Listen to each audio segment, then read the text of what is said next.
Assalamualaikum warahmatullahi wabarakatuh. Saya Gayfira Nur Fatimah dari kelas D, Prodi Manajemen dengan NPM 101200173. Di sini saya akan menjelaskan tentang wafatnya Rasulullah Shallallahu Alaihi Wasallam dan Khulafaur Rasyidin.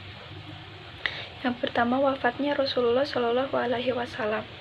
Mengutip dari buku biografi Rasulullah, sebuah studi analitis berdasarkan sumber-sumber yang otentik oleh Mahdi Rizqullah Ahmad dan kawan-kawan. Musabab wafatnya Rasulullah adalah karena jatuh sakit. Beliau sakit ketika pulang dari Haji Wada, tepatnya pada 2 hari terakhir bulan Safar atau menjelang hari-hari pertama memasuki bulan-bulan Rabiul Awal tahun ke-11 Hijriah. Meskipun sakit, Rasulullah tetap memenuhi kewajiban sebagai suami dengan berkeliling ke rumah-rumah istrinya. Ketika tiba di rumah istrinya yang bernama Maimunah, sakitnya tak tertahankan lagi. Lalu beliau mengumpulkan istri-istrinya dan meminta izin untuk tinggal di rumah Aisyah dan beristirahat di sana. Di rumah Aisyah, Rasulullah dirawat dan dibacakan surat An-Nas, Al-Falaq, serta doa-doa yang lain. Aisyah memanjatkan doa lalu meniup tangannya dan mengusapkan di sekujur tubuh Rasulullah demi mengharap berkah Allah Subhanahu wa Ta'ala atas kesembuhan beliau.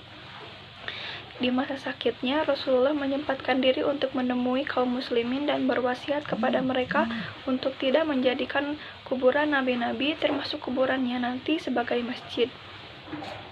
Maksud dari perkataan tersebut ialah bahwa Rasulullah melarang kaum muslimin untuk menyembah kuburannya kelak ketika ia telah meninggal.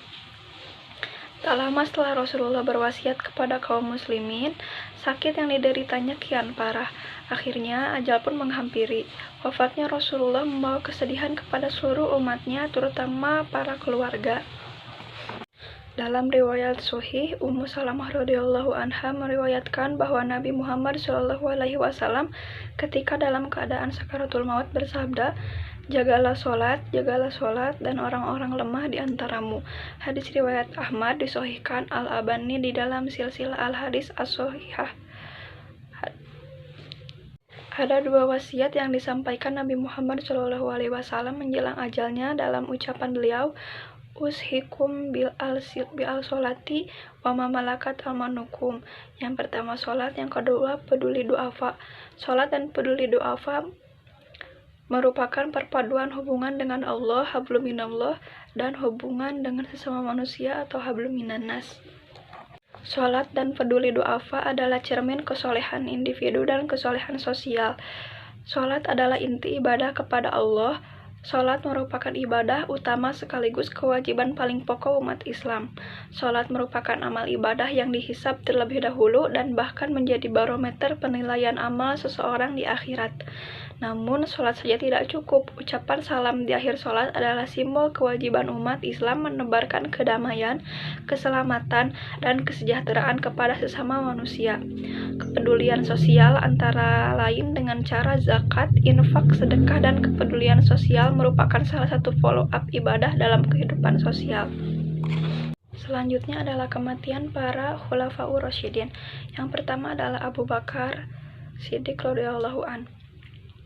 Para ulama berbeda pendapat tentang penyebab kematian Abu Bakar. Ada yang berpendapat bahwa sebab kematian Abu Bakar adalah sakit yang disebabkan oleh karena beliau mandi pada cuaca yang sangat dingin. Tetapi ada yang berpendapat bahwa Abu Bakar meninggal karena diracun oleh Yahudi setahun sebelum wafatnya. Sebagaimana yang bisa kita baca dalam kitab Tarikh Al-Khulafa'a karangan Imam Asyuyuti dan Tarikh At-Tabari.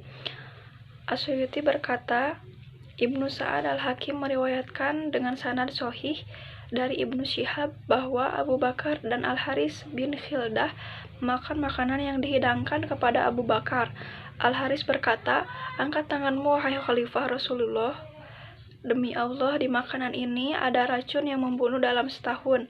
Saya dan Anda akan mati pada satu hari yang sama. Abu Bakar berhenti memakannya, keduanya terus sakit hingga meninggal pada satu hari yang sama dan berakhirnya hitungan dalam 1 tahun. Yang selanjutnya adalah Umar bin Khattab ditikam oleh Majusi. Pagi itu bukan hanya Umar yang ditusuk oleh Abu Lu'lu'ah, tapi ada 13 orang lainnya. Dari mereka 7 meninggal. Penusukan yang telah ditargetkan oleh Abu Lu'lu'ah yang beragama Majusi berdasarkan dendam terhadap Umar dan juga muslimin. Dr. Ali Muhammad As-Salabi mengatakan bahwa bukti kuat kalau Abu Lu'lu'ah bukan hanya memiliki dendam pribadi kepada Umar, tetapi juga kepada muslimin adalah dia menusuk 13 muslimin yang sedang berjamaah sholat subuh. Kalaulah Lu'lu'ah benar Umar telah berbuat zalim kepadanya, tetapi apa dosa para sahabat yang dia tusuk, dan aku berlindung kepada Allah menyebut Umar sebagai orang zalim. Begitu Ali As-Salabi menjelaskan. Yang selanjutnya adalah Utsman bin Affan dibantai oleh pemberontak. 6 tahun kedua pemerintahannya adalah merupakan tahun-tahun sulit penuh fitnah.